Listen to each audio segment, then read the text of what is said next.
A highly drug-resistant type of supergonorrhea is spreading across the country, with senior medics warning it may become untreatable.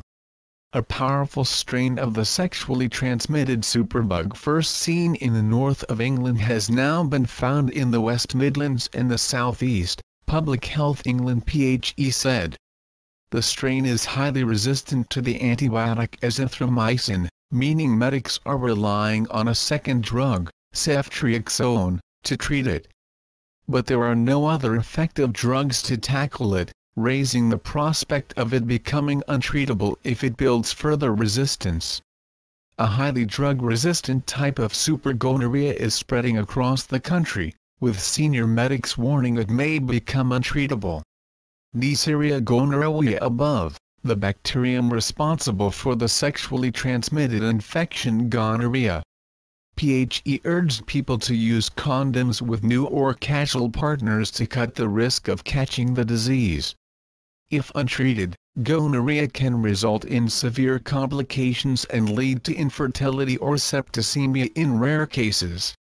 Dr. Gwenda Hughes, head of PHE's Sexually Transmitted Infections (STI) section, said fortunately, the current outbreak strain can still be treated with ceftriaxone. Nonetheless, we know that the bacterium that causes gonorrhea can rapidly develop resistance to other antibiotics that are used for treatment, so we cannot afford to be complacent. If strains of gonorrhea emerge that are resistant to both azithromycin and ceftriaxone, treatment options would be limited as there is currently no new antibiotic available to treat the infection. PHE said on Sunday there had been 34 confirmed cases since November 2014.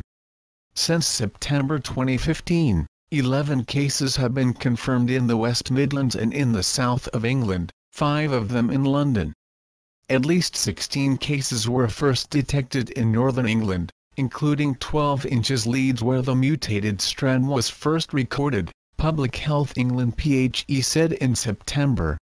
The strain is highly resistant to the antibiotic azithromycin, meaning medics are relying on a second drug, ceftriaxone, to treat it. Above an image of gonorrhea. The strain, which is resistant to first-line antibiotic azithromycin, spread from Leeds to patients in Macclesfield, Oldham and Scunthorpe. Cases have been found in heterosexual men and women, and men who sleep with men (MSMs), PHE said. The British Association for Sexual Health and HIV issued an alert to clinicians urging them to follow up cases of high-level drug-resistant gonorrhea and trace their sexual partners. Its president, Dr. Elizabeth Carlin, told the BBC the spread of high-level azithromycin-resistant gonorrhea is a huge concern and it is essential that every effort is made to contain further spread. Failure to respond appropriately will jeopardize our ability to treat gonorrhea effectively and will lead to poorer health outcomes for individuals and society as a whole. There were almost 35,000 cases of gonorrhea reported in England in 2014 and it is the second most common bacterial sexually transmitted infection in the UK after chlamydia, with the majority of cases affecting people under the age of 25. Infected patients may experience discharge or pain while urinating, but around 10% of men and almost half of women do not suffer any symptoms. Concerns have been growing over untreatable strains of gonorrhea, and in 2012, the European Centre for Disease Prevention and Control warned that drug-resistant forms of the STI were spreading across Europe. Gonorrhea: everything you need to know about the disease. Gonorrhea is a sexually transmitted infection (STI) caused by bacteria called Neisseria gonorrhoeae or gonococcus. The bacteria can infect the cervix entrance to the womb, the urethra tube through which urine passes out of the body, the rectum and less commonly the throat or eyes. The infection can also be passed from a pregnant woman to her baby. If you are pregnant and may have gonorrhea, it is important to get tested and treated before your baby is born. Without treatment, gonorrhea can cause permanent blindness in a newborn baby. Gonorrhea is usually treated with a single antibiotic injection and a single antibiotic tablet. With effective treatment, most of your symptoms should improve within a few days. It is usually recommended that you attend a follow-up appointment a week or two after treatment, so another test can be carried out to see if you are clear of infection. Anyone who is sexually active can catch gonorrhea, especially people who change partners frequently or do not use a barrier method of contraception, such as a condom, when having sex. Gonorrhea is the second most common bacterial STI in the UK after chlamydia. Almost 35,000 cases were reported in England during 2014, with most cases affecting young men and women under the age of 25. Previous successful treatment for gonorrhea doesn't make you immune to catching the infection again. This is a stepping razor, the art of war. We're there with you next Thursday. So Elise Kelly just complete our program with Stephen Marley, Haile Selassie in the chapel. You know, that was done originally by Bob Marley, written by Martimo Plano. Martimo Plano wrote that song from the melody of "You Saw Me Crying in the Chapel."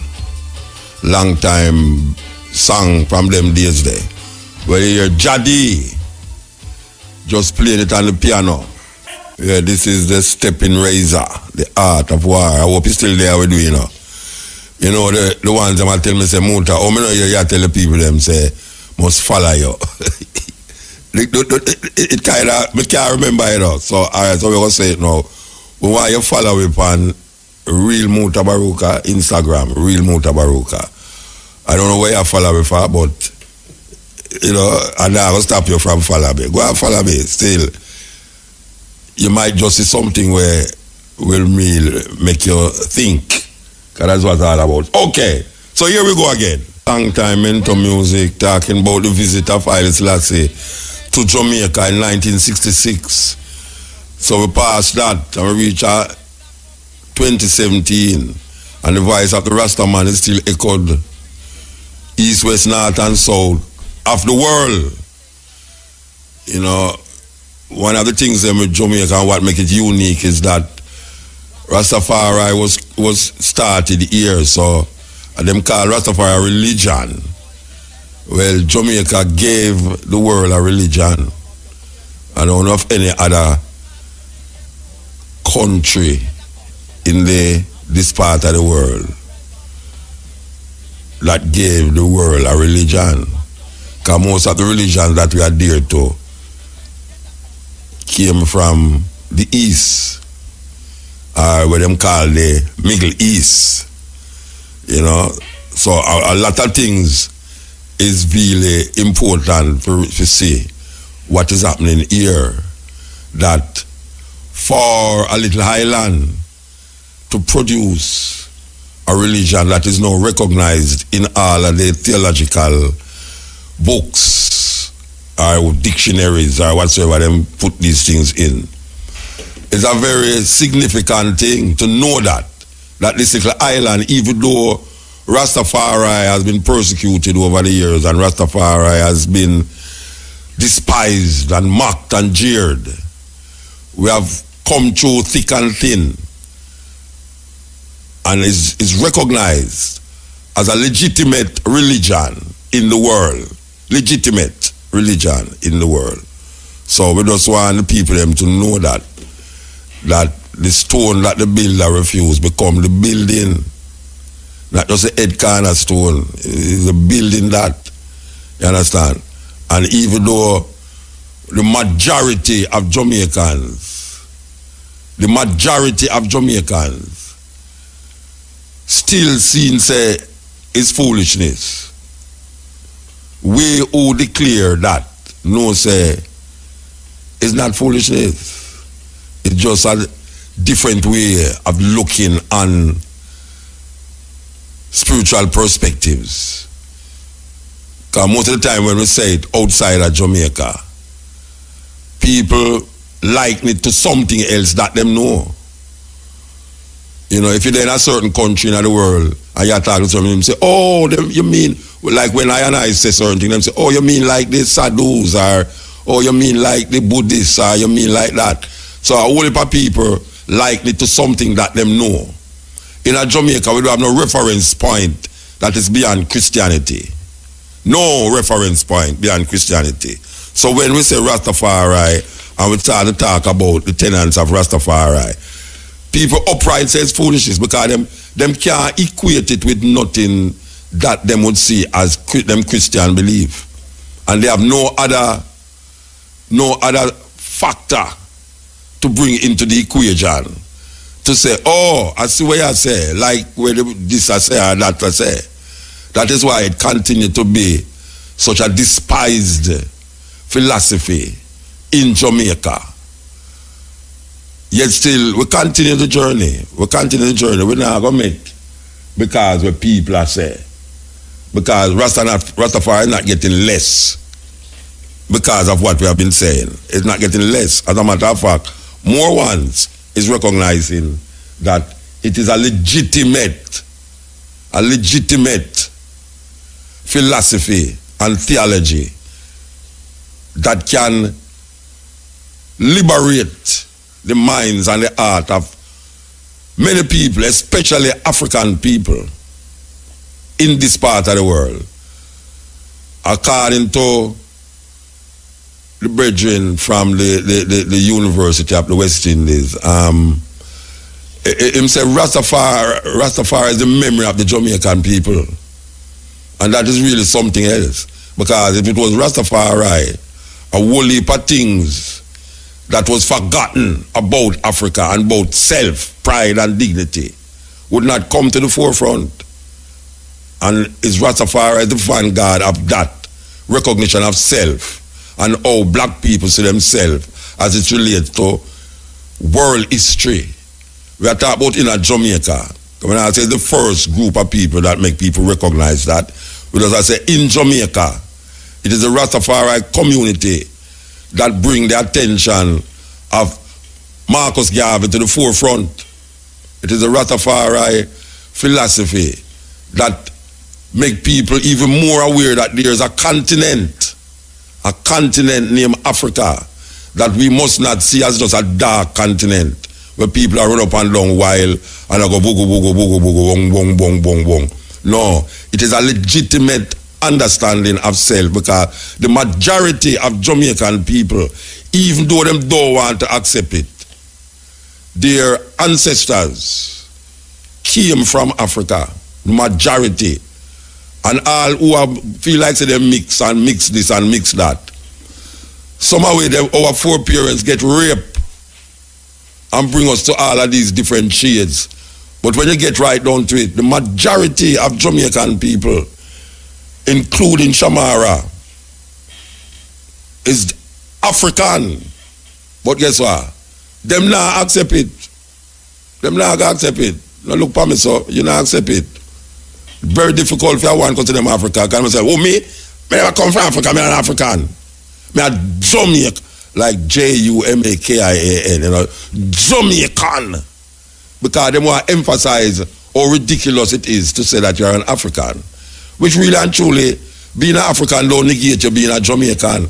And that is the problem with the whole heap of Jamaican. When them hear say African coming in the equation, them start to say, yeah, me never go Africa yet, man, I'm an African. Yet still the man who we call Chinese, who they have hundreds of years, were there and build up him supermarket and him little grocery shop. Everybody identify him as Chinese and him never go to China yet. Him born here, so him go to Campion or him go to one school uptown. Him never go to China yet, but everybody recognizes him as a Chinese. So how ridiculous it is. That is only the African Jamaicans don't associate themselves with Africa in no way at all. Because we were taught to believe that everything come from Africa is crooked, is evil, not to be accepted as any civilized way of life. But every other group of people maintain and recognize themselves in a Jamaica. And our leaders our leaders, who most of them is African. Most of them is African, even though them don't want to say it. Is afraid to push that agenda of being African in Jamaica. Because them know say, even though they make Marcus Garvey be a national hero, and Marcus Garvey agenda was Africa for African, those at home and those abroad, them no want to continue that move and that saying.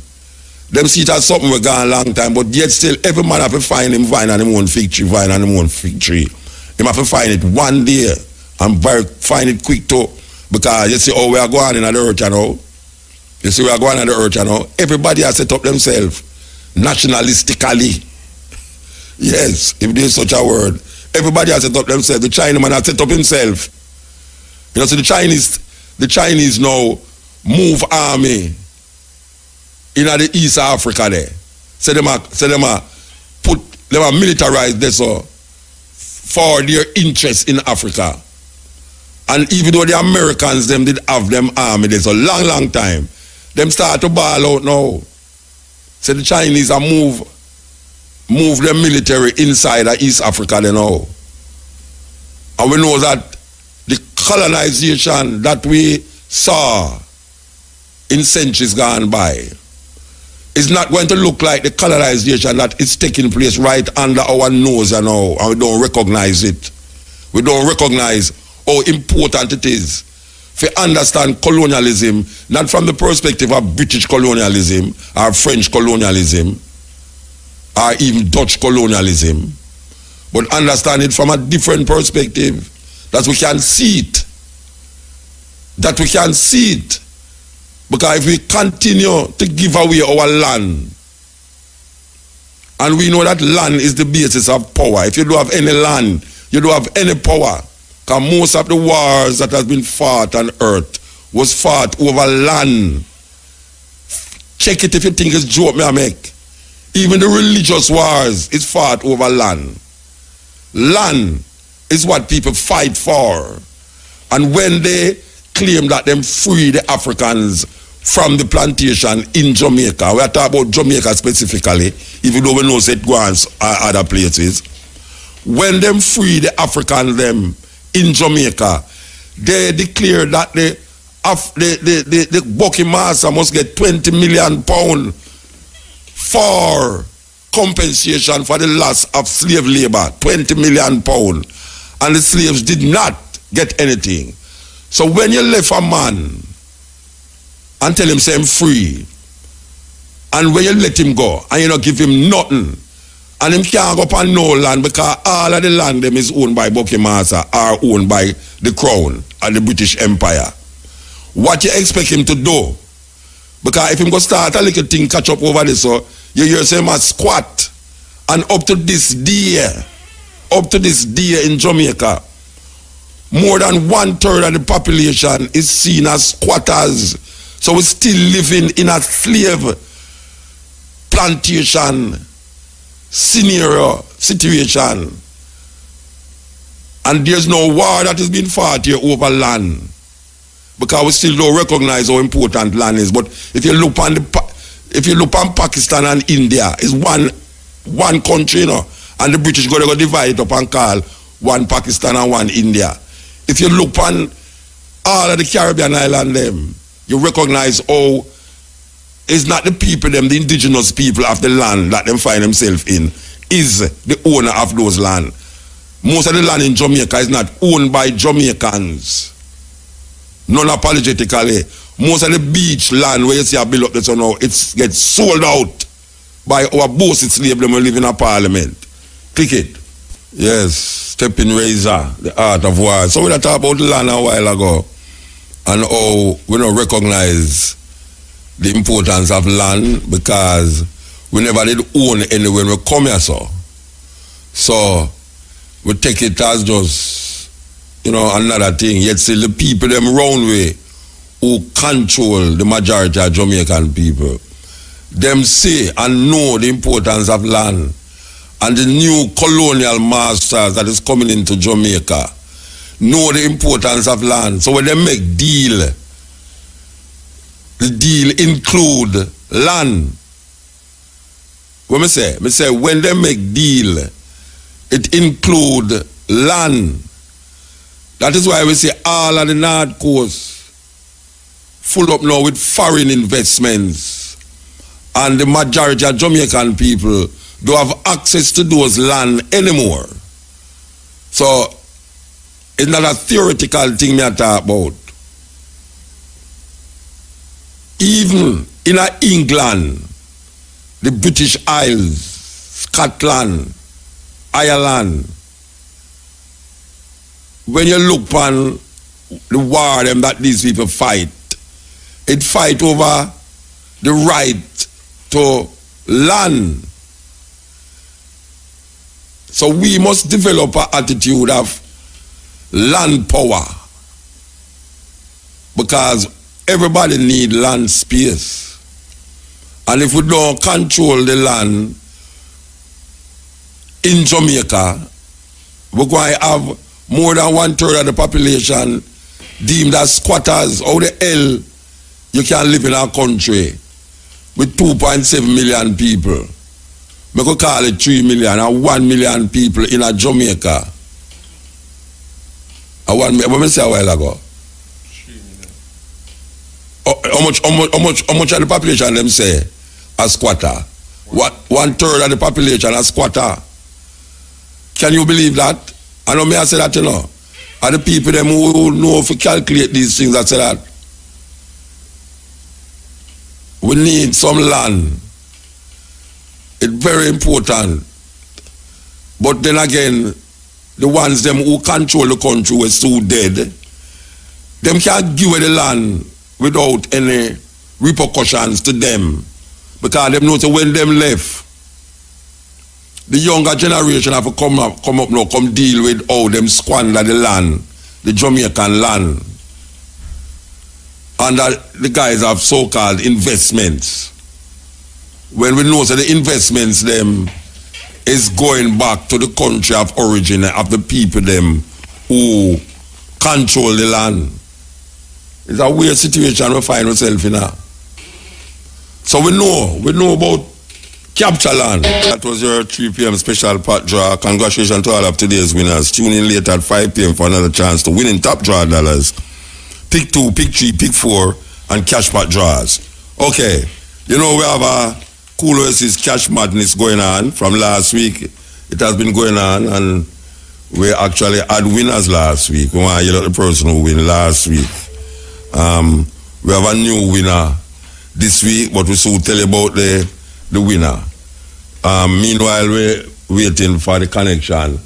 We want to play this brand new tune right now because we say the slave mill still a turn, but it a grind slow. So even when it a grind slow, we think say not now go on to it a grind slow, you know, but we know say the slave mill still a grind. Believe me, we have got into this song and we have on the line one of the winners from the Cool Oasis Cash Madness. Ron? Yes, good evening. Good evening, sir. All right. So which part you win from? Negril. Negril? Yes, Negril. Which gas station that? In Montego Bay, I went to the Montego Bay service station, Barnett Street. Yeah. And what? Tell me how that go. Went there by a $5,000 gas, and whilst on the road, I see some men behind me blow a horn. So I stop. You think a gunman or police? No. So when they stop, I wonder if there's something wrong with the vehicle. Oh. So we stop, them ask me for which part I buy the gas, and I tell them. Yes, man, and they ask me, the cool word for the day. The cool word? Yeah, man, the cool word for the day. So you didn't know the cool word? Yeah, man, I daddy me here with the cool word, you know. Ask me if he helps me out, and he helps me out and get it. So what was the cool word? Rubicon. Rubicon? Yes, man, Rubicon. What kind of cool word? That don't sound cool. Me did I wonder too. Lubricant, you say lubricant, is it right? Yes, man. That don't sound like a cool word. Lubricant. That tell me if you tell them so. That me tell them. So wait, you know. So all you know who did that drive, you know. All you don't know is a police or a thief a drive, you know. You never did that fret no time at all. Say who this a blow me so. No, not really, you know. Okay, we don't have no fear. Your conscience clear, man. Your conscience clear. Well, clear. Because I mean, me start to wonder who the hell because my conscience not clear at all. That's what drive it. And I blow me so. Anyway, so you win 10,000. Yes, man. So you know buy gas on the grill? No, not in the grill. Wow, I'm paying bad gas on the grill. No, Montego Bay. Travel to Mobile regularly. Oh, you're a taxi man? You're a taxi man? No taxi man. So where you go to Mobile go do all the while? Regular shopping. So. Eh? Shopping, regular shopping. What? You're igla? No. Well, about two things make you could have go to Mobile so after you know. One are ignorant and the other one, me no want to say it, but that's serious thing that. Anyway, congratulations still. Alright, thanks much. So where you spend $10 yet? No, me not spend it off yet. Buy mommy something, man. A $2.5 bill you get? No, straight 1,000. Eh? Yeah, man. Oh, and them say you're supposed to give me 10%. Oh, you forget 10%? Yeah, I mean, I come to Mobile this weekend, so look out for me. Alright, you're going to be on the grill when you be on Mobile. No, me I go to Mobile. I'm Mobile, me I go in a bridging. Alright, no problem. Give me a license plate off here. Left your license plate with the operator here. Alright, so give thanks here. Congratulations again. Alright, thanks, man. Yeah, Cool Oasis Cash Madness. Rowan Williams from Negril, Westmoreland. Really win 10,000 Jamaican dollars after a car drive him down on the road and him two him have no fear in him. Him just stop. Me I tell you all me. And no fear me have it a me da stop so. Me I drive go to a police station, I drive go to the next gas station. But you can't be driving at this gas station I get it because man just fire shot in the gas station, I don't care. And police station tell them shoot up. They have told police station yesterday. Yeah, fire shot the police station. You think them easy? Them youth nowadays, them not easy at all. Okay. So we're there with you. And our time over there, so our time over here, so all right. We could go back to this tune right now. Yeah, this is the Stepping Razor. You know, this article here catch my attention, you know, and it's the same thing over and over. It come like this thing here go on every year, not every year, every week now. Yeah, this thing here with children and them ear and all them something. Sophia Black Hines, you know, we try to get in contact with them, but it never work out. It never work out. But we know say anybody who will listen to we now can tell whosoever responsible or who this thing happening at all can call away anytime during the program. Sophia Black Hines wants a public apology. Well, everybody have to start apologize now. Last week I asked for public apology from my child. I know we are here, but another public apology from, listen to this, you know, people of Jamaica. Because I say the thing get away, you know, it get away. Sophia Black Hines wants a public apology from the graduation coordinator at Cambridge High School and the graduation fee of $15,000 to be refunded after her daughter was denied the chance to take part in the ceremony. This is a graduation ceremony. Black Hines explained that on her graduation day, her 17-year-old daughter, Sharon Graham, the deputy head girl, wanted to look beautiful for the occasion, so she added braids to her ear, which had started to grow back after she lost it during chemotherapy. That means a cancer business, you know. Chemotherapy. Sharon was diagnosed with cancer last October.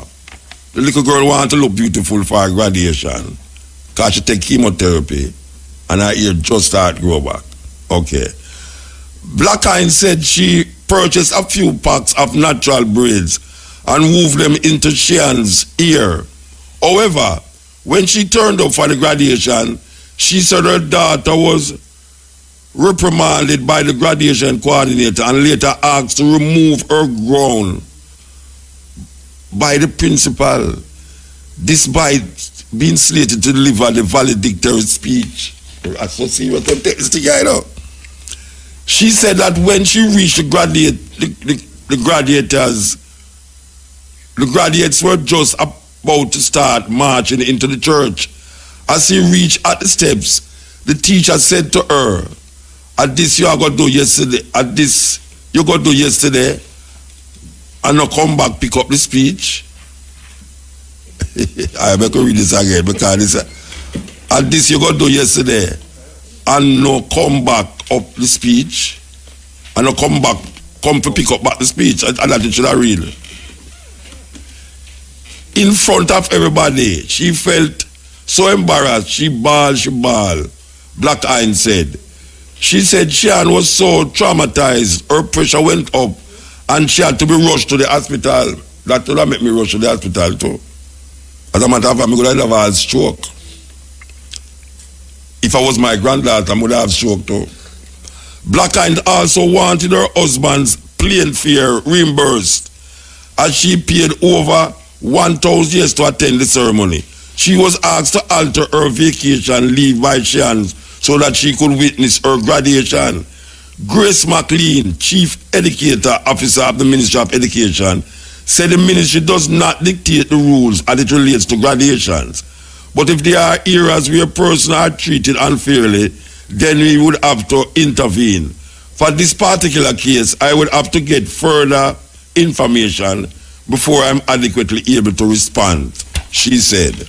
Okay, so this parents is saying, look here man, our picnic just have chemo, and I ear just a grow back. So she decides, well, a two little girl want to look, what she classified as look good.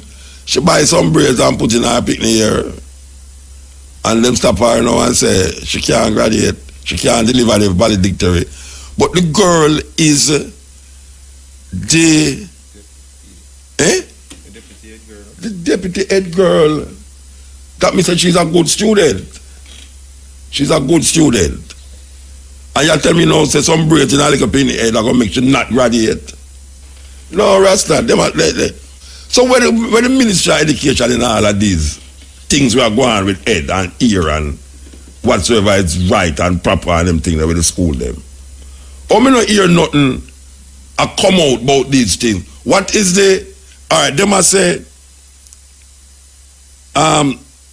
Grace McLean, Chief Education Officer of the Ministry of Education, said the ministry does not dictate the rules as it relates to graduations. But this is not the first graduation, second or third graduation or that this happen. And apart from those graduation, there's a thing about these people with head and ear.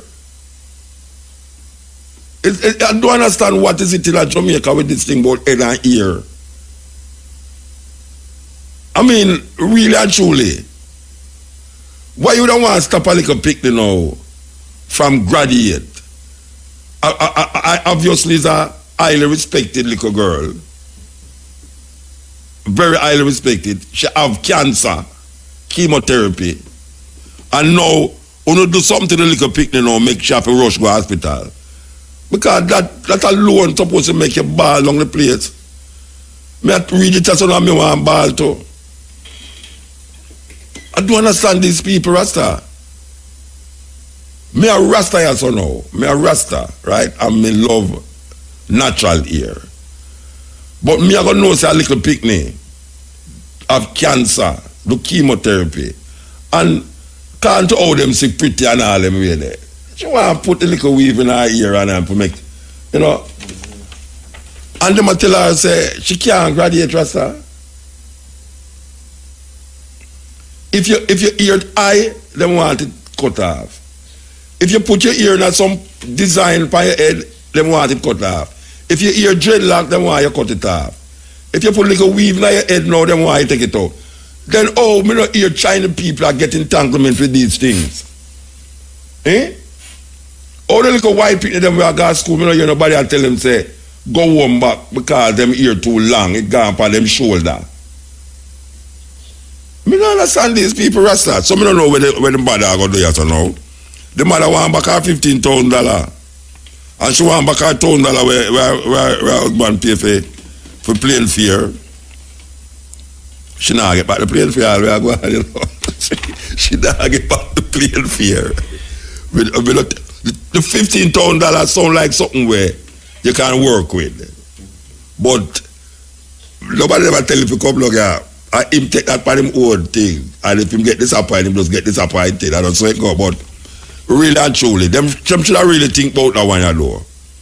Considering say it's a little daughter where sick. You know, I mean, them should really.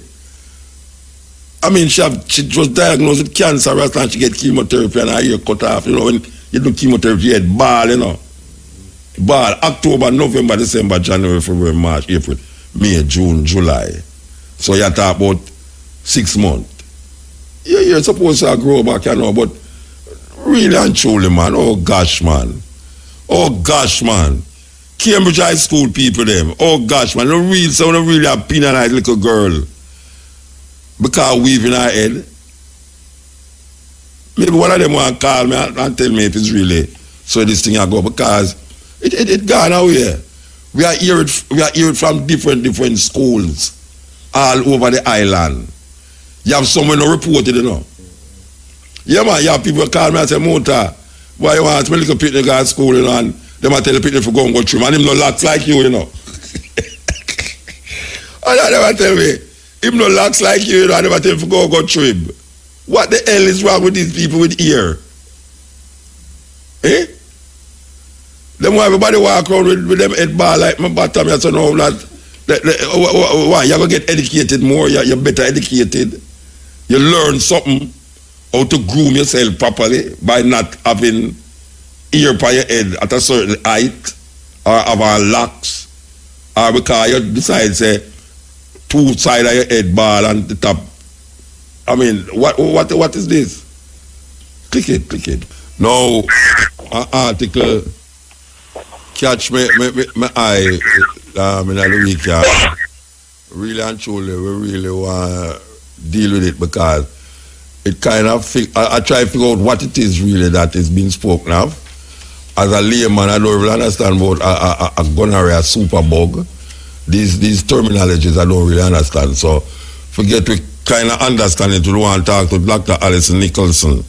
She's the consultant microbiologist at the University of the West Indies and lecturer at University of the West Indies. Good afternoon. Hi, good afternoon. Okay. The article in the newspaper is what brought my attention to this super bug that they mentioned. I don't know if it was your term or it was the person who was speaking to your term. Was it your term? It's actually a term that is being used now widely. A gonorrhea super bug? Yeah, the thing is, it's not only referring to gonorrhea, the organism causing gonorrhea, but it's a term that we have coined because we have found that a lot of bacteria have become resistant to the antibiotics that would normally treat them easily. So gonorrhea kind of blazing the trail. Yes. And so it has focused our attention, and it's actually good because, you know, it will create excitement. So when we have people looking at Neisseria gonorrhea, that's the name of the organism, we can say, hey, it's not just this organism that's a problem. We have a whole set of organisms that antibiotics are losing their effectiveness again. All right. We reach a stage now where Jamaica, a man now, him go deal with a woman and him go get a test and him tell him say it's gonorrhea. Him say, thank God I gonorrhea and I don't know HIV. Oh boy. So we're not serious problem now, because where I says that this I mean, what is it? What is it? All right, so the organism causing gonorrhea is a bacterium. All right, you have different types of germs. You have viruses, and you know about those that cause the cold, the flu, chicken pox, and so on. And then you have bacteria. Separately, they cause a different set of infections. So gonorrhea in particular, and that is that sexually transmitted disease, and it manifests by a discharge from the penis, a discharge from the vagina. Sometimes the women might not have any symptoms at all, but the men most times will have symptoms. And therefore the men have the greater responsibility, if they have symptoms, to make sure that all of their sexual contacts are informed so they can get treatment. Because Sorry, a woman may not know because she may not pick up the symptoms. The symptoms are definitely more marked in the male. And so if she doesn't pick up that, this is a little unusual, something strange is going on, she might go on with the gonorrhea and not be treated. Mm-hmm. And how it would show up is that it could damage her tube, she could become infertile, can't have children and so on, and other, worse infections. So the male has a responsibility to at least tell the clinic, and then the clinic will contact the different persons if he is afraid to do it himself, I would imagine. Well, most men now go on up to that. Well, there are a few who they actually do it, but they call it contact tracing. So the clinic has a program, if they're going to a clinic, there's a program where they will try to contact the person. So they trace the contacts of the person who has the infection and tell them to come in so they can get treatment.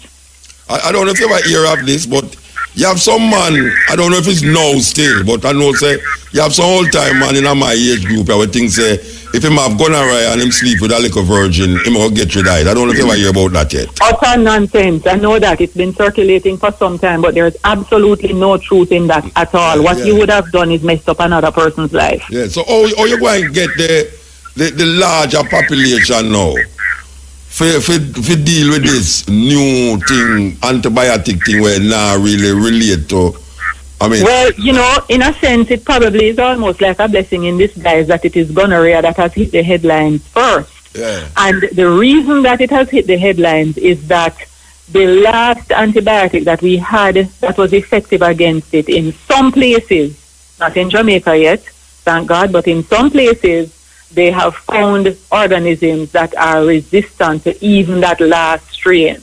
And now they don't have any antibiotics in the pipeline right now. They have about 4 in the pipeline, but they are way down in the pipeline. Really? Yeah, said there's no cure for this. Exactly. Until we work out something else, there is no direct cure for the strains that are resistant to all the antibiotics. So what you'd have to do in a situation like that is try and mix and match some of those that it shows resistance to and see if somehow you get a response. Yes, it's a very low incidence of them, but once you see the bacteria, once you see an organism able to do that, being capable of doing that, it's just a matter of time before the floodgates open. All right, Mama. No, this kind of sounds scary, it sounds scary, don't it? But it should be. All right. My brother, sit on my time as a man who very active. Where you not tell him? Reduce your activity, sir. Reducing the activity means it mustn't stop, but just reduce it. But reduce it and stick to one partner. Stick to one faithful partner, and you be faithful to that partner yourself. You understand? So basically, that has been taught, and we've talked about that in all the years. But you know how it is. Sometimes people need external stimuli to prompt obedience or compliance. So I don't know if this will work. So the latex condom out tight now? How that work? That's not 100% protection. At least that will offer some protection. But we do know that is not 100% protection. So for the protection that it offers, well... So you tell abstain is the thing where to go? Not abstain, not if you're in a relationship where, you have mutual commitment. Yeah, but most of Jamaican men have no mutual commitment. So we have to fight to go away. I cannot comment on that. No, me a comment on it. Me I say, Jamaican, all the things set up right now is that, for instance, even the youth them, you don't talk about drink responsibly and all them things. Them things that come like joke business when it come on to youth or go party and them something there. When you them there party, drink responsibly no work. So when I say now, when a man see a little girl and a daughter and a little thing where we really want to deal with that thing now. What is it that you can do in the society now to make that youth rethink? As a doctor, I know right now you're supposed to be scared because you need for that have that scare factor, but practically, is there any trust by the ministry to go out there definitely now for actually do some propaganda upon this thing when people them can say, look, with knowing that, with knowing that, is there a formula that is being used here, like how them have a, corner of certain places in Jamaica crime-ridden places, them formulas, them going to parliament, work out what them are going to do with certain crime-ridden areas. Now, this is a terrible thing, Is there anything that parliament is setting up here now to deal with this? Because this is chronic. This is definitely chronic. Yes. Well, actually, we are in the middle of drafting a national action plan against antimicrobial resistance. It is being spearheaded by the Ministry of Health, but we at the University of the West Indies had actually started doing some work on it. So we're now working together, combining forces. And we're almost finished. We're working in conjunction with WHO. This is not a Jamaican thing, as you would have gathered. As a matter of fact, in 2015, the World Health Assembly declared that they made up a global action plan. In 2014, Barack Obama declared antibiotic resistance as a threat to national security. And as a result, he threw all his weight behind it. I hope that continues. But he threw his weight behind it. And then we have a lot of action. So now there's a global plan where they design a template and all member countries are supposed to come up with their action plan. We are in the middle. We're almost finished with our action plan. And a part of it includes going across the country with the message and heightening awareness. The gonorrhea has helped us to bring our message across. But as I said before, gonorrhea is just one. Antibiotics is really a fantastic development in the field of medicine, but we are in danger of losing it because the bacteria have learned the secret of our antibiotics and they are just walking away from them like water. All right. So we now need to tell people, look, there's a way that you have to take your medication. There is a particular thing that you have to do in order to reduce this resistance that is popping up all over. You have some unscrupulous pharmacists. All right. This resistance to certain antibiotics. Is there a move to take these antibiotics that is deemed not do have no use again? Is there a drive to remove these things from out of the pharmacies? All right. Leave it to the pharmacy. No, sorry. Go ahead. Finish. All right. You're leaving the pharmacists to say this antibiotic is not good again. So you need to take this off of the shelf. Is there a drive to make sure that the pharmacies remove these antibiotics from off of the shelf? Or you just leave it up to the pharmacies to still sell it? Because they will still sell it. And when the people them go home, they realize about this thing an hour. And this is one of the antibiotics that might be deemed by the so-called World Health Organization that it will have no use again. What all right. Yeah. Hello? Yes. Yeah, but remember though, you have a wide range of antibiotics. Initially, we started out with penicillin and a few others, and then they just sprang up. The pharmaceutical companies were making them right, left, and center. And then the organisms began to learn how to become resistant. But remember now, you might have an antibiotic that is resistant against Neisseria gonorrhea, but it will still work against the streptococcus in the throat and some other big-name organisms causing other infections elsewhere. So you're not going to say that you're removing this antibiotic wholesale because it doesn't work against gonorrhea, because it will work against something else. Okay. So the doctors have the responsibility of keeping telling the people them. And because remember, they have to write the prescription for the pharmacist to fill. Yeah. So the doctors are, have to make sure that they're on top of it, and they will then prescribe the correct drug. And the pharmacist now must never dispense antibiotics outside of a prescription. So that should never be done under the counter. It should never be done, from a suitcase downtown or anywhere else. You must always dispense antibiotics based on a prescription. So you tell me now, so if we go have faith in the pharmacist, which really and truly, my faith in a pharmacist is not very strong. We have a good pharmaceutical system, though. They have ongoing medical education, and there are certain things that they try to stick to. And I would like to think that this antibiotic prescribing is one of the things that they stick to. I won't say 100%, but good enough compliance. Yeah. Well, I hope that we can really keep it away, because we have so much things to deal with. That, so now if we go find a super bug about the place where we can't control it now, and it's out of hand. We need to really figure it out quick. No, it's very sobering, and I really hope that although we are hearing gonorrhea and that catches our attention, we'll get the bigger message that there are many bugs, many germs like the gonorrhea germ that we are losing the fight with. And a part of how this happens, for example, you go to the doctor and the doctor gives you a prescription for antibiotics. You fill the prescription and you get directions saying take one tablet 3 times a day. And you have to take it for 7 days. Yeah. You take the one tablet 3 times a day the first day. The second day you take one and another one probably in the night. And then the third day you stop. That is how you get antibiotic resistance. Okay. Or you take half and then you share the other half with your friend who has similar symptoms because you claim that you feel better. Yeah. That's how you get antibiotic resistance. So when we don't use the antibiotics properly, we use just enough to feel better, and we don't realize that the organism is still there lurking, now being exposed to the drug and finds a way around being sensitive. A whole heap of people do that, mama. A whole heap of people. Them 2 days, them take the tablets and say, I feel alright, I stop. But that is exactly why we're having this problem now. Yeah. All right, well, give thanks for you really respond to us in such a short time. Sure, you're welcome. And I hope we can Thanks for helping us get the message out. Yeah, and if the bug reach where I can call back and tell you, say, me have the bug, my brother, you also have the bug. I will do my best to help because you. I know that we are talking about examining mine. Yeah. Okay, Dr. Alison All Nicholson. right, okay, thank you. Yes, that was Dr. Alison Nicholson, consultant microbiologist at the University Hospital and lecturer at the university. We're talking about this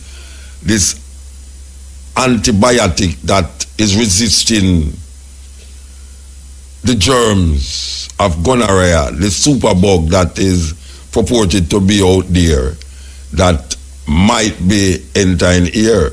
We hear of a Canadian man that is wanted because him infect some people with HIV in a Canada thing, and him come to Jamaica and them can't extradite him because there's no law. There is a law, but it is not identifiable and specific about what do you do with a man who is wanted in the next country for HIV infection and come to Jamaica and the law does not really show you exactly what it is supposed to happen to this man. So apparently them can't extradite the man to Canada. So I'm going to answer now and spread these germs amongst our dearly beloved young ladies. Meanwhile, them try to figure out if him can be extradited to Canada. And the Canadian want him. The Canadian want him. It's a serious thing. So him is like the superbug. Yeah, him is like a superbug who get entangled in the web of guilty or not guilty in a certain country. And what is his actions here while he's in Jamaica? You know, because it's because it's more than it's a whole heap of woman him infect while him wanted. Him is a wanted man for spreading HIV. So I want my dearly beloved sisters and brothers to know that there is a man here in Jamaica that has spread HIV amongst Canadians and is wanted in Canada and is now in Jamaica. And we want you to know that, trust me, you need to find out, first of all, you better know the Canadian dialect. You hear Sanjay? Know the Canadian dialect and ask him which part of Canada him live. And from him tell you something about Canada, you know, say, you have to just say next. You understand? Because it not gonna work. You have to suspect these people. Because we go like him a tourist too, you know. Yeah, and you know, I know him wanted in Canada. Beware of this man.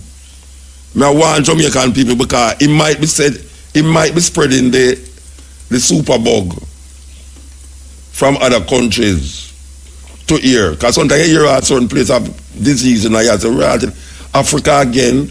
And we don't know, so sometimes it's some people that is not African carried go there And then it was infect everybody. That's why you started to say, Lord God, Africa full of a pure disease. So this man, we don't know, but we are told that he's wanted in Canada. So, and the people them who love to ball out about because them go have sex and them and say, Lord God, when the doctor tell them say, I'm going to ride and them have to say, well, I give, Lord, thank you, Lord. That is not HIV. Trust me, gonorrhea now can be very detrimental. Because first time you could have just go get a little injection. You go a slide road, get a little injection and you feel good again. But trust me, the little injection where you go, let's go get now, could have just give a little cold, a little flu. You understand? Because this bug, you know, trust me, you could get one juke and when you go back, you have to get another juke and another juke and another juke. And your bottom become holy. You understand? You don't want that to really spread. So, beware. Jamaicans, beware. That's all we have to say. We can't do nothing because we have too much things that kill we. If we go take up another thing again, if we go start all over again, you know, there's like too much things. The gunman, the food where we eat, the politician them. I mean, I don't know boy. I'm glad to reach a age though. I'm glad. Oh, you think I'm not glad to reach a age? I have lived a wonderful life, but I'm glad that I lived this age. Trust me. All right. So, for the topic where we are work with last night, we work with this topic, and you know the Aishana thing is there on the lips of everyone. And last week we didn't tell her to come apologize. Last week Thursday, but she never come, and we hear now that she said she not apologize, and we hear the story kind of get earwire, and everybody talk about different aspects of the thing, and that was one thing.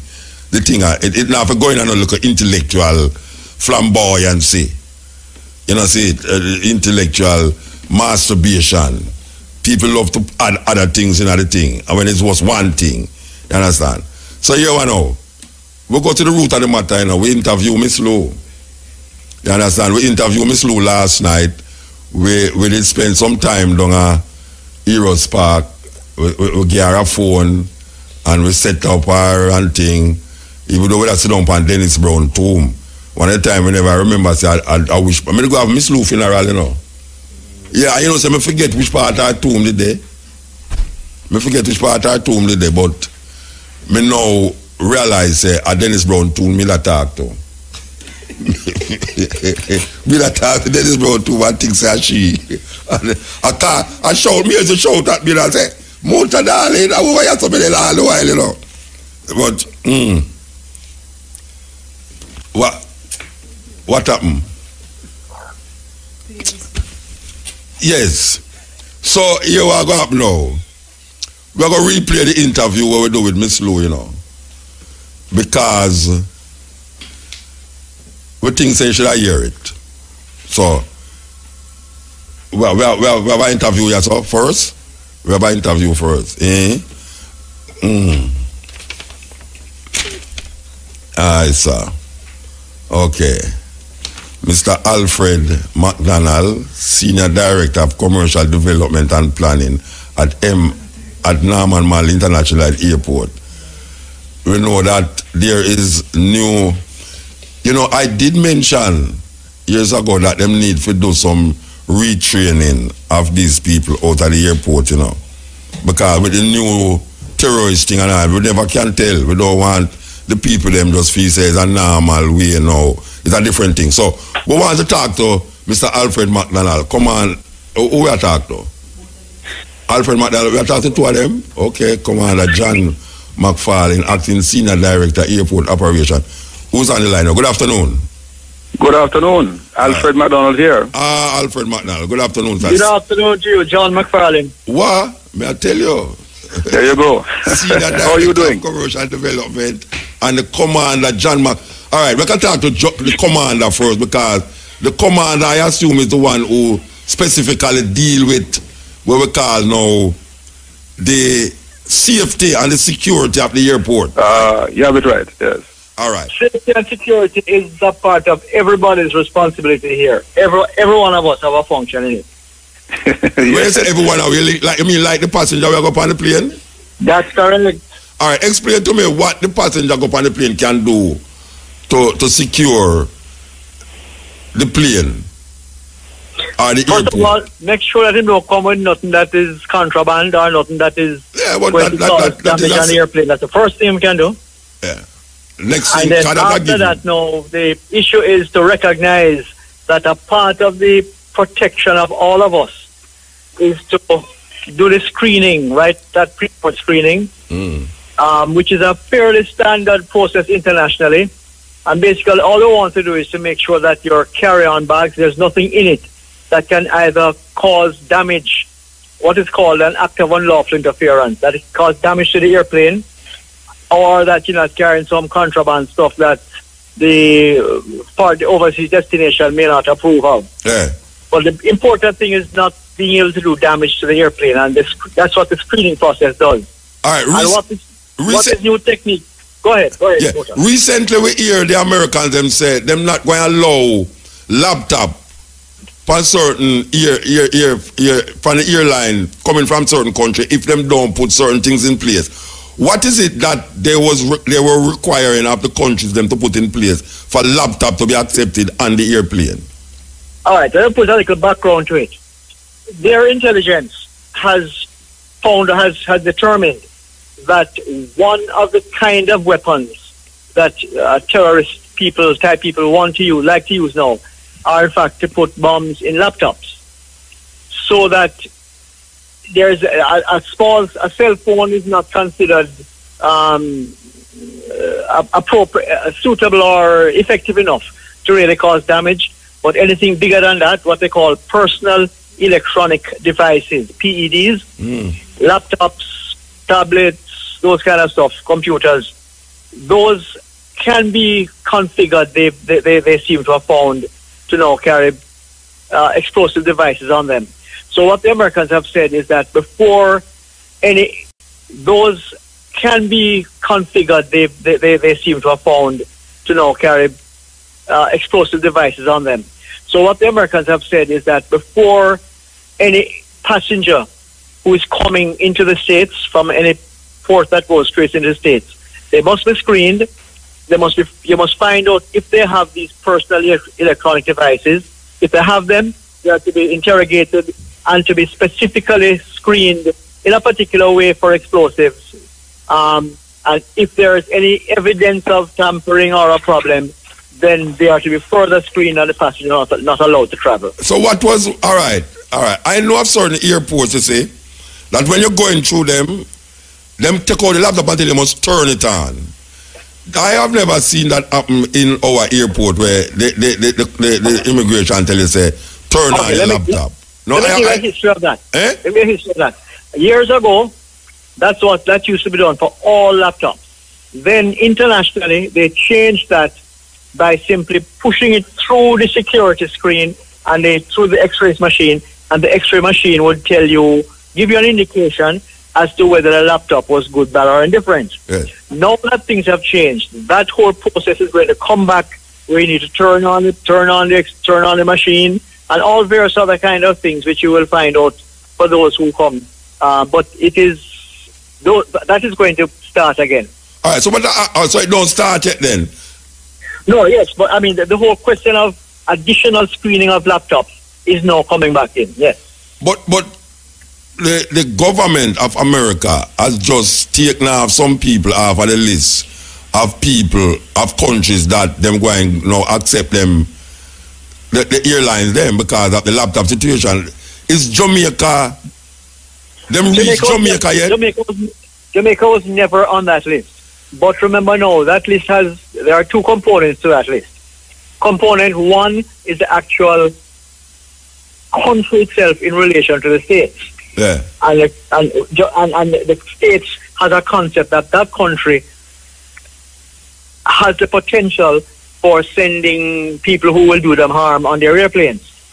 Jamaica is not on that list. Apart from that. That's not logical to me, because here we know.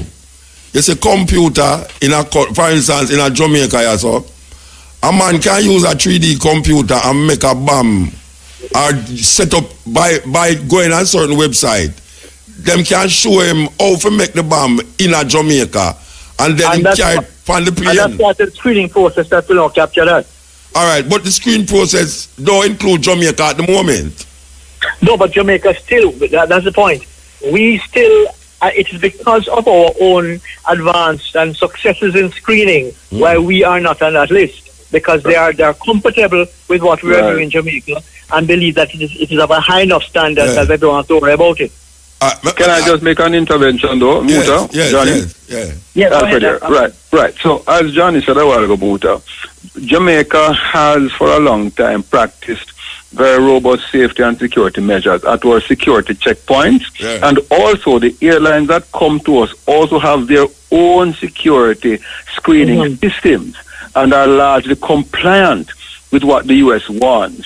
And therefore, Jamaica is not in this particular situation a country that would be of serious concern in this situation, but it is being rolled out for all countries that have flights going into the United States. So we are fairly robust in our security systems. In fact, we test it fairly regularly.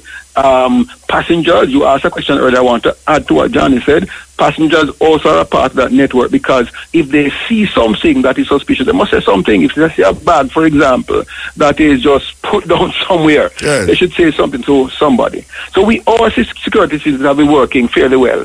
And this measure of putting laptops through computer, etc., having somebody with electronic trace detection device look at it, just serves to sharpen that security focus. I hold on for the laptop. Just one quick one, Muta. Yes. Just to say that the standards that we adhere to are the International Civil Aviation Organization standards, which all countries, including the U.S., are required to adhere to.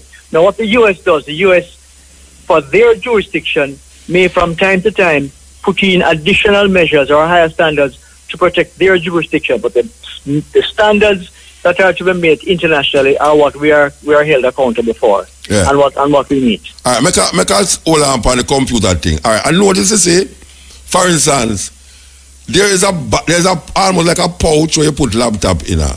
When you're going through the American X-ray thing, them don't tell you must take it out of the pouch. Them tell you must take it out of your bag. But the pouch itself, them don't tell you must take it out. When you go through the Jamaican airport, them tell you must take it out.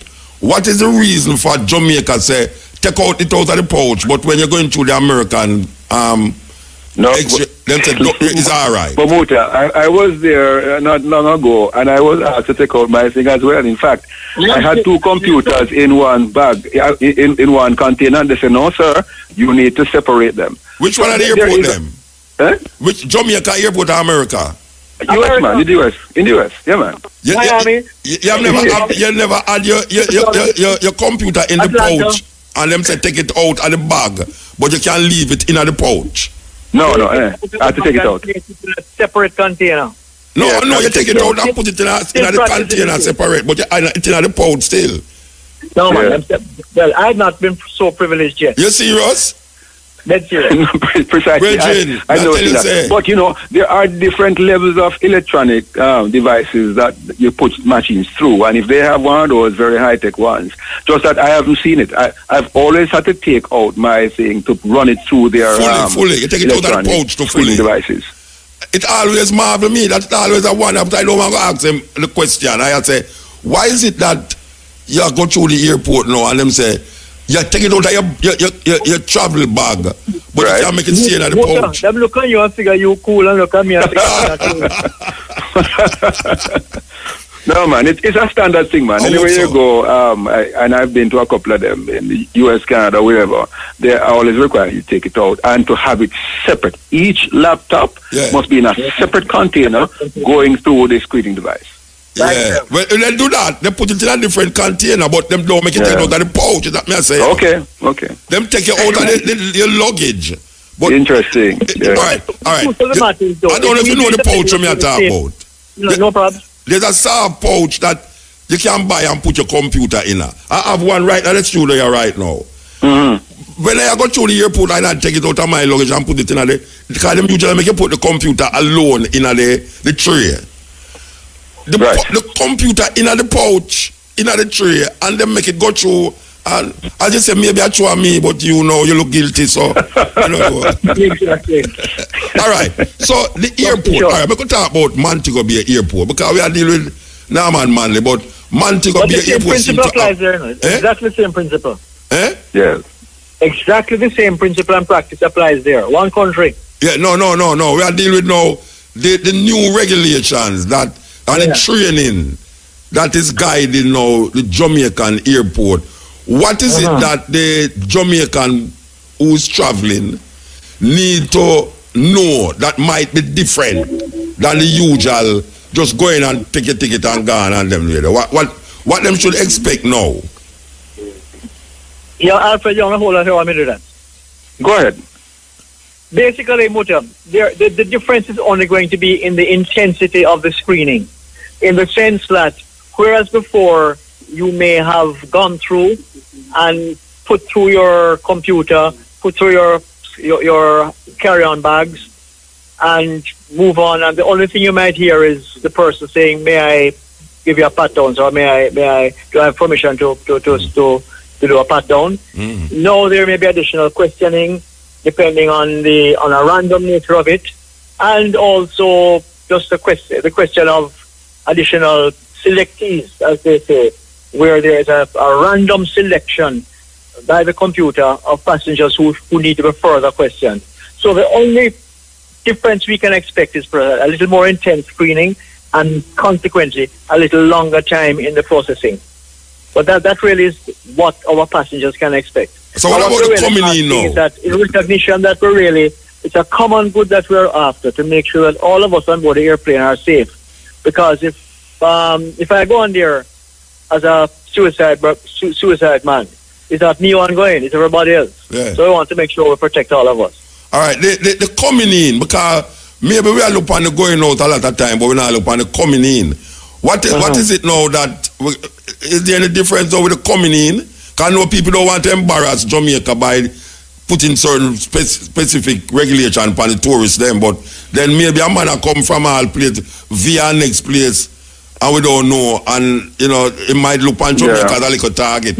Let me speak to you, John. Protection The protection on that is that, as I said, because we're all operating to a common international civil aviation organization security standard, then we rely on our regulators here in Jamaica from time to time make assessments of all the airports from which planes come from there into Jamaica, of their security systems.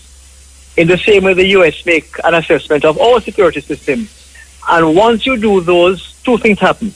Either they are completely satisfied that what you're doing is right, or if we find or they find that there's something you're not comfortable with, we discuss a corrective measure, and we proceed from there on. So there's a mutual cooperation between all the airports to make sure the standards are acceptable to each other. The airports Mutal, can I add something to that? Yeah. Right, so just two quick ones. So as Johnny said, just as how we do robust screening for our passengers going out to other countries, as he said, we are bound by the same ICAO standards, International Civil Aviation Organization standards. So the passengers coming from other places, US to us, Canada, Barbados, are expected to go through the same kind of robust security practice before they come in. So therefore, already screening would have been taken place so that they don't come to us with any explosive device. You understand me?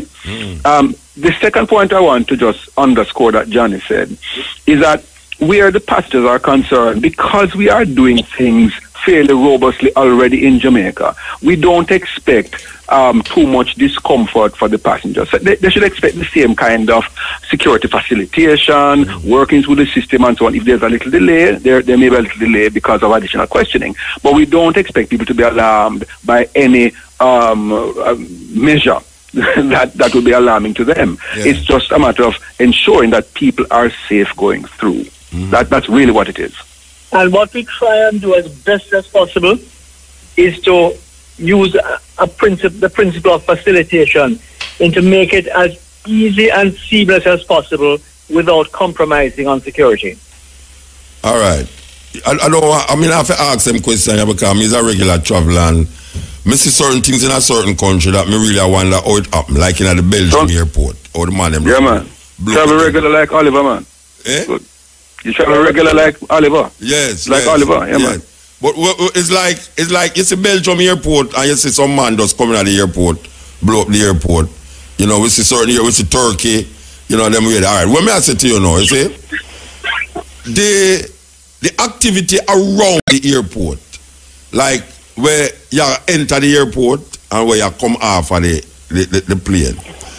I find that the activity is too much inside of the airport where you go check on. There's certain airport now that don't allow, if you're not traveling, you can't enter. Not I'm talking about before you check on now. Yeah. I have been into airport where for you reach, you go enter the part now where you're supposed to check on, them have an X-ray machine right there, so. Not before you check on it, them have an X-ray machine where check your luggage and then now you go now to go check on. And I find say when you're in at the Norman Man International Airport, more people inside of the place will not travel than people will travel. What we are going to do about that? What we are going to do about that? Let me address that one, Muta. Yeah. The whole security processing has changed over the years. In some areas, you screen before you enter the ticketing hall. In others, you screen after. And it varies internationally, all over the world. And there are pros and cons attached to that. What is more important, and this is what is happening worldwide now, is the whole question of monitoring and profiling of the public spaces so that you can identify as soon as possible if something is not right. And that is the direction in which certainly we are going. Because to put the screening functions at where you think we should put it is costly, is time, is expensive, and is not necessarily the best use of resources. Johnny, can I add to that now? Yeah. Yeah, Muta. So, as Johnny said a while ago, every country has a particular threat level assessment that they do. Yeah. And they check to see what is the level of threat, potential terrorism, etc. that is in this. And they put their security systems in place to deal with that level of threat. And from time to time, if there's an increase in that threat level, then they put measures to safeguard the airport and the passengers and the well-wishers and the staff. Now, even though you may not see a hard security presence in, like, say, the check-in hall, there is security there that are looking at it. There are cameras that are peeping at what's happening. Yeah, there are people on the outside doing surveillance.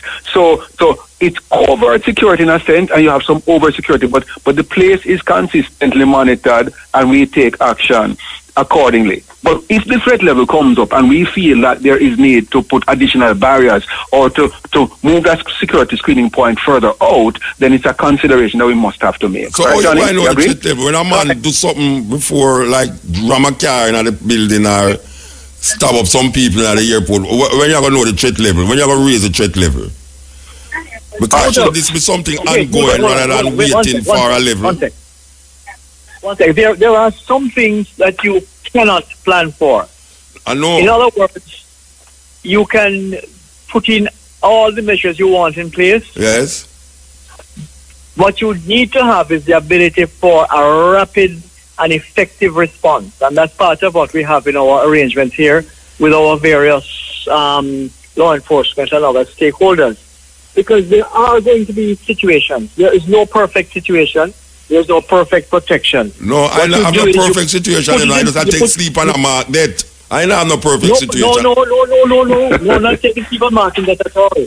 It's a question of recognizing that when you go to bed at night, planning how you're going to do your program tomorrow. Another brother goes to bed at night, planning how you're going to do evil. No, our job is to think like that, but recognize that he might get one past us, how we deal with it. They put in place systems that make it very difficult for him to get past you, but if he does, what do you then do? And that's part of our own program here. Well, let me add to that. All right. Muta. Where I say happen in our countries, and we have been to a lot of them, that when something happens here, so then they move towards it. So it's like a reaction to something. Absolutely. That make them do the something. So I had to know, if you see that happening in our next country, you why now turn around? It's like Trump now decides him now going to let in certain people from certain country. That means he might be proactive to that. Him now wait till it happen, him say proactivity. So me I say now, we are going to say now, all right, we can put in that amount of thing, but then now, it just take one for pass through, brethren. Johnny, let me done. Muta, let me give you a little feedback on that one. So you are very correct. We have to try to anticipate what can in fact take place and what we know what's happening around the place. In fact, you may have heard, and it was on the news, that we had a simulation exercise run by our civil aviation department. People at the airport. Right. Which is, in effect, to say, is this system working? Are we looking at this thing? What if something happens? So we test our systems. We test to see that we can respond quickly and appropriately. If we can't prevent it, certainly we need to be able to respond quickly to it. And what we try to do is to have the kind of a surveillance around to look to see how we can attend to it. I want to give thanks that we have a fairly robust system here in Jamaica. We want to protect that thing. Yeah, our passengers are coming to a safe environment. We want to ensure that that remains the kind of a system that we have for them. One last word, that's all, and I will give you the last word too. But you know, can I say something as a regular passenger traveler? I am saying, my levels, that there's too much activities going on in the departure lounge, not the departure area. The check-in? Yeah, there's too much activity going on inside with people who's not traveling at all. That to me, that is how I see it. Whether in the Norman man the airport, but especially down a Montego Bay airport, there's too much activity by non-travelers in the departure area. So I'll have a go, and then Johnny, you can wrap. Yes, so you can say. We do understand, but remember my statement earlier. Yes. We are about the whole matter of safety and security, but we're also about facilitation. And we do have systems that look into what is happening in the areas to prevent any acts of unlawful interference with the aviation. We have a matter that we want to facilitate the meeters and the greeters and the well-wishers, because that's a part of the airport experience as well, but we will look certainly at ensuring that people are safe in doing so. Okay. So I do understand the concern, but I want to tell you that we are having systems that look and ensure that both the passengers and the people who come to send them off and the people who come to greet them are safe. I want to believe you, sir. Work with us, man. And you can help us. I like your first question, If you see something, say something. All right, sir. All right, cool. Give thanks, Alfred McDonald and John McFarlane. Give thanks, and I hope the people them listening carefully to what you've been saying. Give thanks.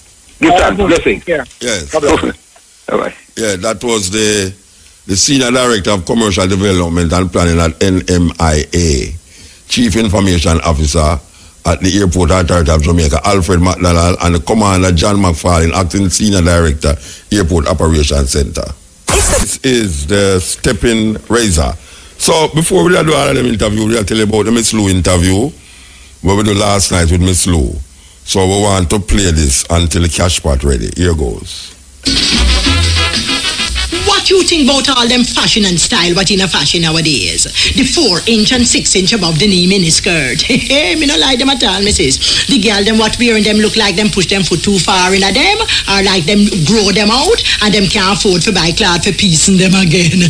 My auntie Rota said that it look like the girl them a take up them skirt heel for match the high cost of living. But some of the miniskirt wearers them overstep them bounds, and them skirt heel gone up higher than the cost of living. For auntie Rota say, if living cost was as high as them miniskirt, the World Bank would have happy declare bankruptcy. That is Miss Lou. That is Miss Lou. Years ago, Miss Lou died and was buried in what them call the Heroes Park. Well, we spend some time down at Heroes Park when we see this debit clock one about Miss Lou and thing. Good night. Good night, Dad. Hi, Muta. You know how long may we see if you call me? The whole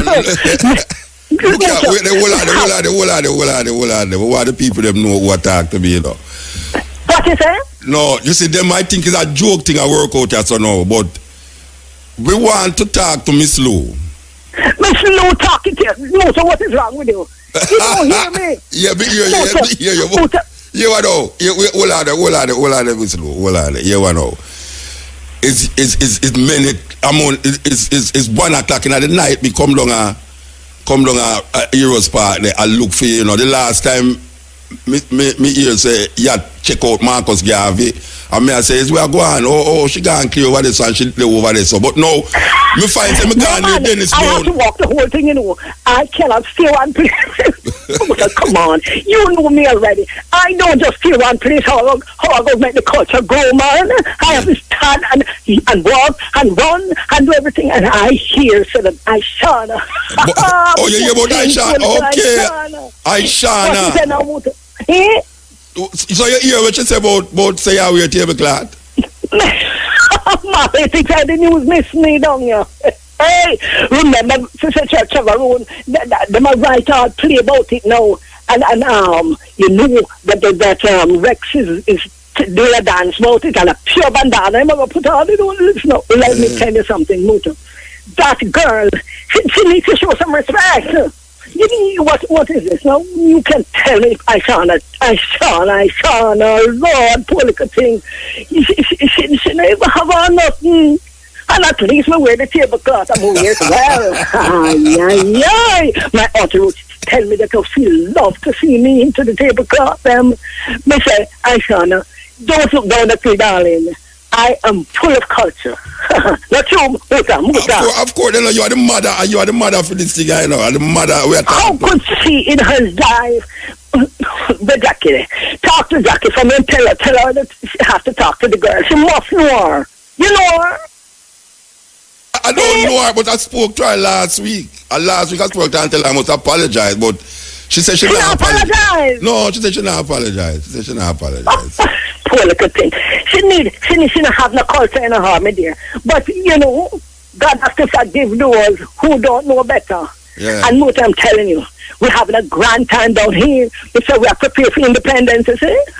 Hi, but me long to see you do, but me no want. No, hold on. No, you may long to see me. Me never did a raise again. You long to see me. Me not ready for come down there yet because COVID is me long to see, but me no want you come. I will come up to you. Okay. I'm going to show.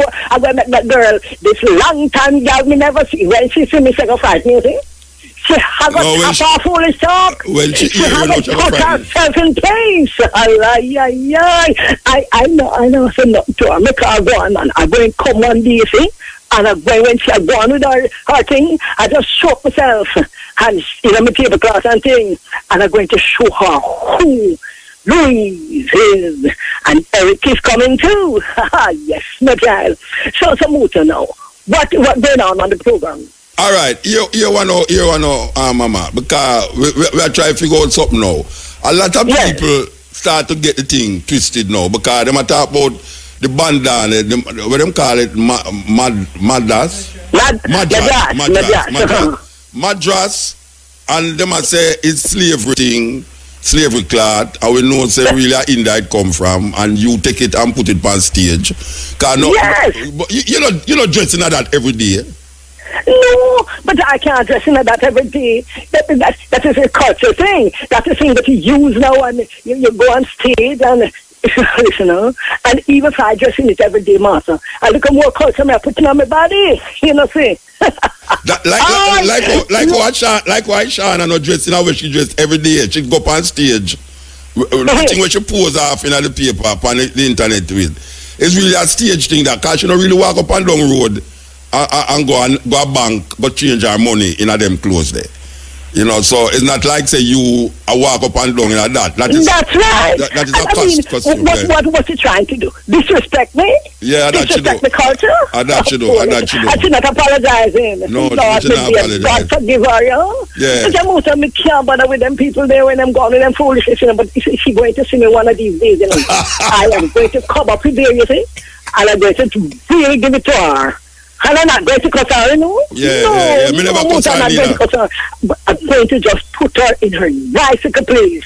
Right in the little corner, make her hold her hand. Yeah.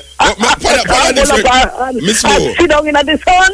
Yeah. Dog, master. Miss Lou, on a different subject now. What do you think about we are going to Jamaica with the crime? Because when you're there, crime, Lord, you stay. Lord, we see more people down there than me never see nothing so yet, Muta. Mr. Muta.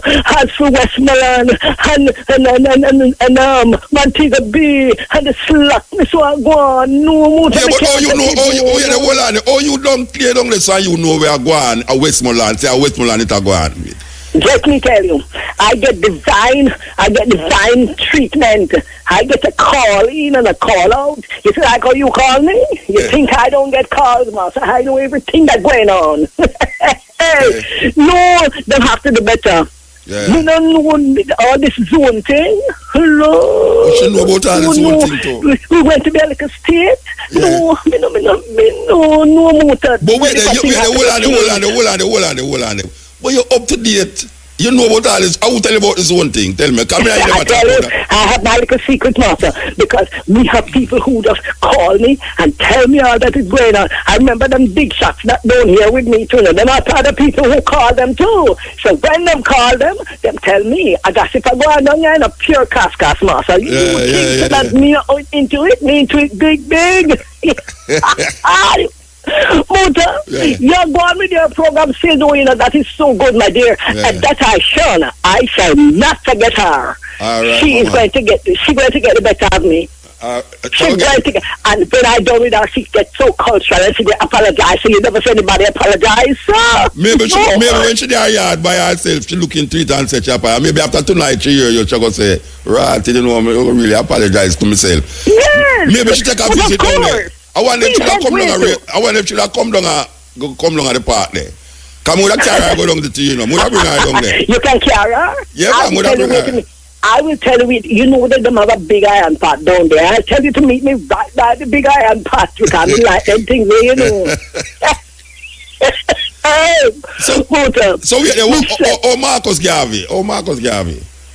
Him a gone, you know, because every minute them have like a celebration here and there, and everybody want to big up themselves. Yeah. So them have like a celebration here and like a celebration there, and me attend all these things, you know. Yeah.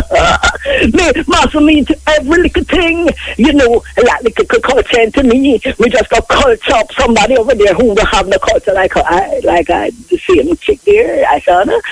When I done with her, you see, I go to meet her in a corner. Boy, I can't say your vex. What is it? You want to get everything else on me tonight, eh? Yeah, I can't hear you vex about it. I can't hear you vex. Me vex. You know that Jenny and TVJ people them did a chat about it. Oh, you know. Them did since night here. Them did chat about it. When? Yes. Tonight? And they did the same lady from university. But what's her name again, Lord? Oh dear. Naya, Sandra Naya. Not Carolyn Cooper. They had a Sandra Naya. Into culture. Sandra Naya. They talk not big, you know. Oh, when you wait for me to call you watch them something. Yes, when me get the news from up there, what is going on, and I shall tell them, you know. Lord, but I tell you that I'm so proud of myself. I am so proud that I have come all this way and bring up the culture and big up Jamaica. And now this is Yeah. I don't remember her name no more. You got out of my head. Lord Master. My aunt she would tell me that, Lord, Cha. Yeah. Kiss your teeth, girl. Kiss your teeth and walk them off. Kiss your foot and walk them off. All right, Mama. Well, Mama, look here. May I come check you? Me come check you down. Me I say race course. What tell a race course them kind again? A Heroes Park. The Heroes Park. Right by the big iron park them up there. I hope they don't move it. Me nothing say no. Yeah, go check it out though. But meet me right there and we will talk. All right, and Mama.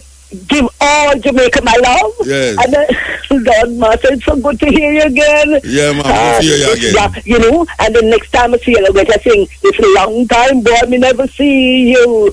Come at me. But Dear, you right, have a wonderful evening here. All right, Mama. And remember, yes. don't stop. Bring up the culture, master, because you're keeping it up. All right. And tell Jenny hello for me. All right. This lady, the host, that's on JPC. Dion, Matti. Dion. Something little. Tell her hi. And the lady at the university. And all right. some others. All right, some give thanks. human rights. Me gone. Give thanks. You take care of yourself. But you know, but hold on, you not say no poem for me, man. Or you go right now to no poem for me. What you say? You not say no poem, or you go right now to no poem. Oh, for me family no pia.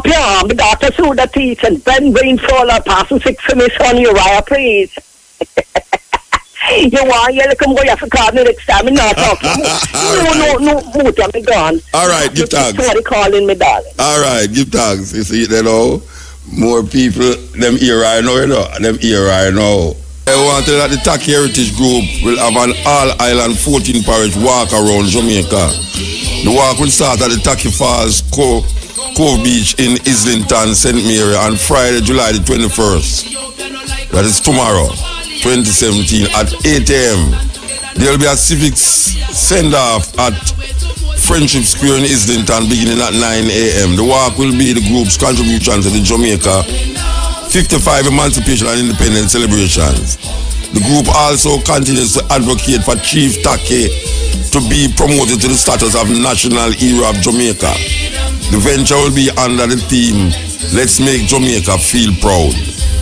From Islington through Anata Bay into Portland, St. Thomas through Morant Bay, Stony Gut and to Port Royal, Kingston and St. Andrew and St. Catherine through Clarendon, Manchester, St. Elizabeth and Westmoreland, Hanover into Montego Bay, St. James and to Trelawney, and then St. Anne through Port Maria and to Grays Inn Sports Complex, and finishing up at the charity show at St. Mary, me come from. So that is a serious walk I go on here. So I will say